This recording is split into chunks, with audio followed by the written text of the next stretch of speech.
आपण आज जमिनीच्या बाबतीत एक आणखी विषयावर बोलणार आहोत की वर्ग 1 म्हणजे काय, वर्ग 2 याबद्दल मी कायदेशीर व्हिडिओ बनवलेला आहे, तो सर्वांनी तुम्ही पाहिला आहे. तर मला बरेच लोकांनी सांगितलं मॅडम वर्ग 1 ची देखील तुम्ही आम्हाला सविस्तर माहिती द्या, म्हणून मी आजचा हा व्हिडिओ बनवत आहे. नमस्कार, मी ॲडव्होकेट वैशाली कोराटे बोलते आहे. आपल्याला हा पूर्ण कायदेशीर व्हिडिओ आवडला तर नक्की कॉमेंटमध्ये मेसेज करून सांगा आणि माझ्या चॅनलला फॉलो करा. तर जमिनीच्या मालकी हक्काच्या प्रकाराला वर्ग 1 असं म्हटलं जातं.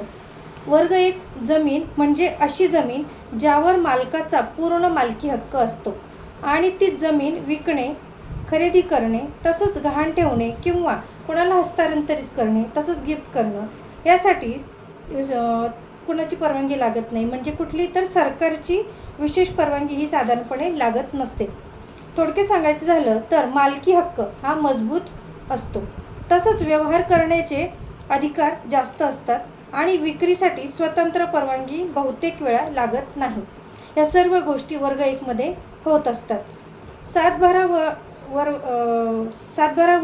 वर्ग 1 हा कुठं असतो, तो कसा बघायचा, तर सातबारा उतार्यावर वर्ग 1 हा उल्लेख सामान्यतः भोगवटादाराचा वर्ग या ठिकाणी पाहायला मिळत असतो. म्हणजेच भोगवटादाराचा वर्ग असं ज्या ठिकाणी लिहिलं असतं तिथे तुम्ही वर्ग 1 हे बघू शकतात, कारण लोकांना वर्ग 1 कसं बघायचं माहिती नसतं.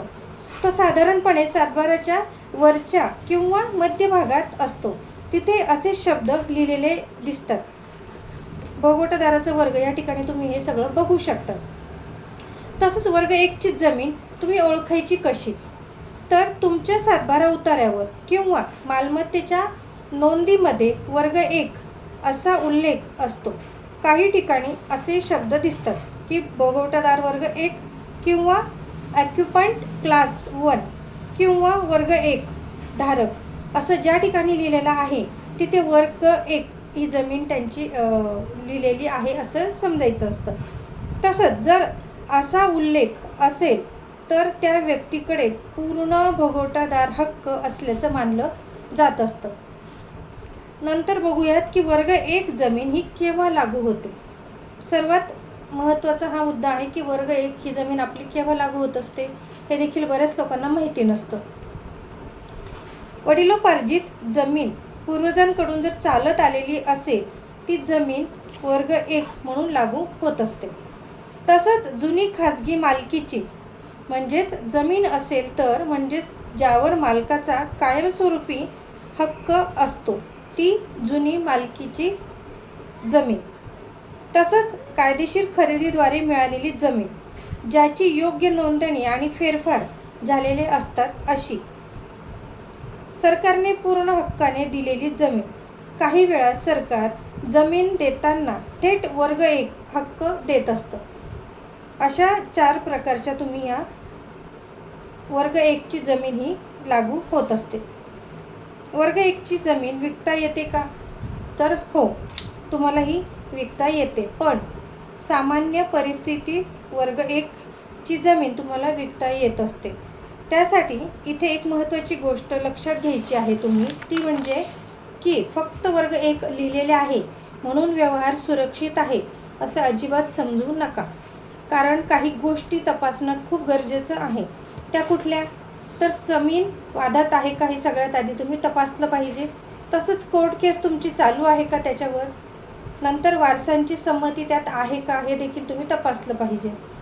कोणता बोजा त्याच्यावर आहे का, म्हणजे कुठल्या याचा बोजा शिल्लक आहे का, त्यात दिसतोय का ते देखील तुम्ही बघितलं पाहिजे.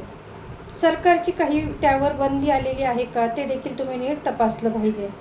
जमीन येणे म्हणजेच कृषी आहे का, तसंच हे तपासल्याशिवाय कुठलाही व्यवहार तुम्ही करू नका. या सर्व गोष्टी नीट चेक केल्यानंतरच तुम्ही व्यवहार करा. वर्ग 1 जमिनीवर कर्ज मिळते का, तर होय, अनेक बँका वर्ग 1 जमिनीवर कर्ज हे देत असतात. त्याला कारणं आहेत. ती कुठली, तर मालकी ही स्पष्ट असते त्याची, हस्तांतरणाचा अधिकार त्यांना असतो, कायदेशीर धोका हा तुलनेने कमी असतो. पण तरीही बँक ह्या आपल्या प्रोटेक्शनसाठी सातबारा उतारा, तसंच फेरफार, शोध अहवाल आणि टायटल सर्च रिपोर्ट हे सर्व तपासत असतात. त्यानंतरच बँका ह्या लोन देत असतात. वर्ग 1 ची जमीन असली तरी कायदेशीर अडचणी तुम्हाला येऊ शकतात का? तर हो. त्यासाठी तुम्ही काय केलं पाहिजे? नक्की अडचणी येऊ शकतात. मग आपण त्यासाठी एक उदाहरण बघूया. तुमचं बनावट कागदपत्र असतील तर तुम्हाला अडचणी येऊ शकते. खोटी विक्री असेल तर अडचण येऊ शकते. वारस लपवणे म्हणजेच वारसांची नावे न लावणे यासाठी देखील तुम्हाला अडचण येऊ शकते. बोगस पॉवर ऑफ अटर्नी करणे तसंच चुकीचे फेरफार असणे. मग अशा प्रकरणांमध्ये कोर्टात तुम्हाला वाद निर्माण होतात आणि म्हणून तुम्ही फक्त वर्ग 1 पाहून जमिनीचे व्यवहार अजिबात करू नका. बाकीच्या सर्व गोष्टी देखील नीट तपासा. तसंच जमीन खरेदीपूर्वी काय तपासलं पाहिजे? जर तुम्ही वर्ग 1 ची जमीन खरेदी करत असाल तर सर्वात आधी सातबारा उतारा बघा. फेरफारची नोंद आहे का ते बघा. मालकीचा इतिहास चेक करा पूर्ण, जुना नवा जो काही असेल तो. तसंच कोर्टात केस चालू आहे का त्याच्यावर ते बघा. बँकेचा बोजा कुठला आहे का ते देखील बघा. वारसाची नोंद आहे का ते बघा. मोजणी आहे का ते बघा. मोजणी झालेली आहे का नीट ते देखील चेक करा. तसंच रस्ता हक्क म्हणजे रस्ते त्यात सोडलेले आहेत का, व्यवस्थित आहेत का हक्कात ते देखील नीट चेक करा. झोनिंग बघा. या सर्व गोष्टी नीट तपासल्याच पाहिजे.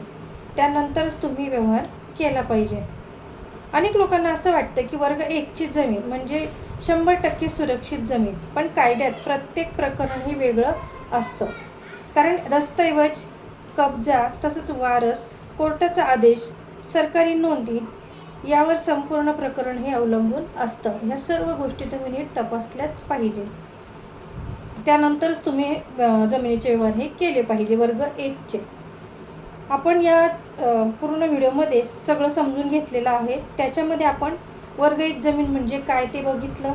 ती केव्हा लागू होते, तिची विक्री कशी करता येते, त्याची विक्री करता येते का, आणि कायदेशीर त्याचे धोके कोणते आहेत. तसंच खरेदीपूर्वी कोणती काळजी आपण घेतली पाहिजे. जमीन खरेदी करण्यापूर्वी कागदपत्रांची पूर्ण तपासणी व्यवस्थित करणे, चेक करून बघणे हे अत्यंत आवश्यक आहे. या पद्धतीने मी तुम्हाला वर्ग 1 ची पूर्ण व्यवस्थित कायदेशीर माहिती दिलेली आहे. आपल्याला नक्की आवडल्यास कॉमेंटमध्ये मेसेज करून सांगा. खूप खूप धन्यवाद. आणि माझा मोबाईल नंबर आहे 920 915 56 69. धन्यवाद.